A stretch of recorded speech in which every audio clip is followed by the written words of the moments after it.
جی عزیزان، اس سے بیشتر ہم بات کر چکے ہیں کہ وہ پمفلٹ جو کینیڈین جماعت نے صداقت مرزا صاحب کے بارے میں چھاپا ہے، اس کی ایک حدیث کے سلسلے میں کہ وہ بات حضرت صلی اللہ علیہ وسلم کی حدیث جس میں قسم کھا کر بات کی گئی ہے، اس کے متعلق ہم بات کی تھی۔ اب اسی پمفلٹ کے اندر انہوں نے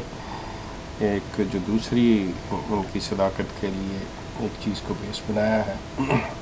وہ اصل میں مرزا صاحب کی کتابوں کے اندر آپ نے اکثر پڑھا ہوگا یا سنا ہوگا کہ مرزا صاحب نے جو پہلے اپنے آپ کو کہا تھا، کہتے تھے کہ وہ کام فہم لوگ جو ہیں وہ مسیح موعود سمجھ بیٹھے، جبکہ میرا دعویٰ جو تھا وہ مسیح کا تھا، اور پھر اپنے آپ کو یہ مسیح محمدی کہتے ہیں اور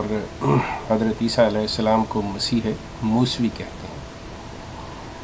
یہ مرزا صاحب نے ایکچولی جتنی بھی یہ اختراعیں تھیں یہ ان کی اپنی تھیں۔ یہ جو کچھ بھی انہوں نے ایسے سوچ، ایسا فلسفہ، ایک نئی چیز جو انٹروڈیوس کرائی ہے، جس کو انہوں نے متعارف کرایا ہے، یہ ان کی اپنی تھی کہ اپنی ذات کو وہ ثابت کرنے کے لیے اس قسم کے مسلسل اب بروز ہے، جیسے مسیل۔ اب مسیل کے لیے ایک بڑی مزے کی چیز جو اسی پمفلٹ کے اندر ہے کہ یہ حضرت صلی اللہ علیہ وسلم کو حضرت موسیٰ کا مسیل کہتے ہیں، اور اس کے لیے بیس بناتے ہیں سورہ مزمل کی اس آیت کو جو ہے اِنَّا أَرْسَلْنَا عَلَيْكُمْ رَسُولًا شَاهِدًا عَلَيْكُمْ كَمَا أَرْسَلْنَا إِلَّا فِرْعَوْنَ رَسُولًا، کہ ترجمہ اس کا یوں، یعنی اے لوگو، ہم نے اسی طریق پر اور اسی رنگ میں تمہاری طرف رسول بھیجا ہے جس طرح کہ موسیٰ کو فرعون کی طرف بھیجا تھا۔ اب نیچے لکھتے ہیں یہ گویا اللہ تعالیٰ نے اس آیت میں حضرت صلی اللہ علیہ وسلم کو مسیل موسیٰ قرار دیا۔ مرزا صاحب اپنی کتابوں میں بہت دفعہ لکھتے ہیں یہ چیز، لیکن یہ اب بیس بنا رہے ہیں مرزا غلام احمد شاہ قادیانی کی صداقت کی کہ اس آیت کے اندر اللہ تعالیٰ نے حضرت صلی اللہ علیہ وسلم کو مسیل موسیٰ قرار دیا۔ اب آپ اندازہ کریں کہ ایک عام کامن سینس کی بات ہے کہ اگر کسی کو یہ کہا جائے کہ دیکھو کہ فلاں شخص جو ہے وہ کتنا بہادر ہے، فلاں شخص جو ہے وہ کتنا نیک ہے، فلاں شخص جو ہے اس کا کردار کتنا اعلیٰ ہے، فلاں شخص جو ہے وہ کتنا طاقتور ہے، تو آپ ایسے ہے کہ آپ بھی ایسے ہی ہو جاؤ، آپ بھی بالکل اسی جیسے ہو جاؤ، اسی طرح ہو جاؤ، اس کی ہی مثال ہو جاؤ، اس کی ہی مشابہت اختیار کر لو۔ اب مزے کی بات ہے، جتنے میں نے یہ الفاظ کہے ہیں یہ تمام الفاظ معنوی اعتبار سے کہیں نہ کہیں فکرے میں استعمال ہو کے اس مفہوم کو ادا کریں گے، لیکن ان کے اپنے معنی ہیں۔ قرآن نے لفظ استعمال کیا ہے کما، کہ جس طرح۔ اب یہاں پہ اللہ تعالیٰ نو انسانی کو مخاطب ہے کہ اے رسول، ان لوگوں کو آپ یہ بتا دیجئے کہ یہ سلسلہ کوئی نیا نہیں ہے، یہ بالکل وہی ہے کہ اللہ تعالیٰ اس سے بیشتر ان لوگوں، فرعون یہاں ایک نمائندگی کر رہا ہے، ان سرکش لوگوں کی نمائندگی کر رہا ہے، ان لوگوں کی جو خدا کے منکر ہیں، ان لوگوں کی جو اپنی ذات کو خدا کہلاتے ہیں، ان لوگوں کی جو کہتے ہیں کہ خدا کو چھوڑ کے ہمیں ہماری پوجا کرو،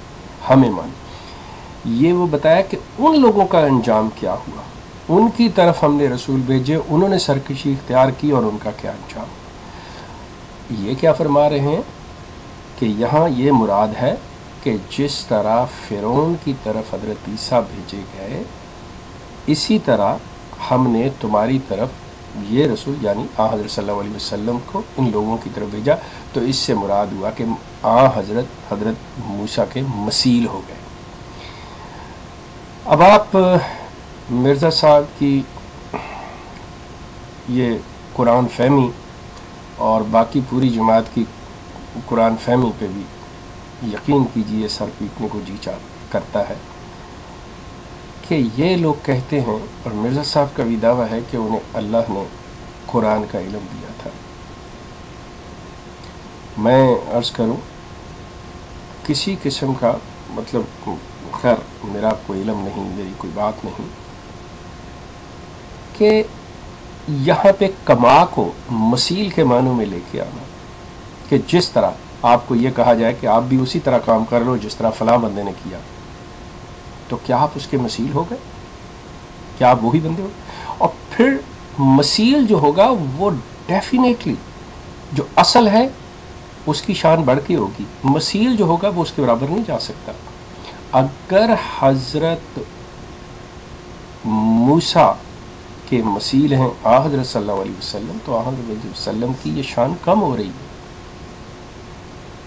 جبکہ انبیاء کرام میں خاتم الانبیاء جو ہیں وہ حضرت صلی اللہ علیہ وسلم۔ لیکن پوائنٹ مرزا صاحب نے چونکہ بنانا تھا کہ جس طرح حضرت صلی اللہ علیہ وسلم موسیٰ کے مسیل ہیں اور حضرت موسیٰ کے جو مسیح تھے وہ حضرت عیسیٰ علیہ السلام تھے،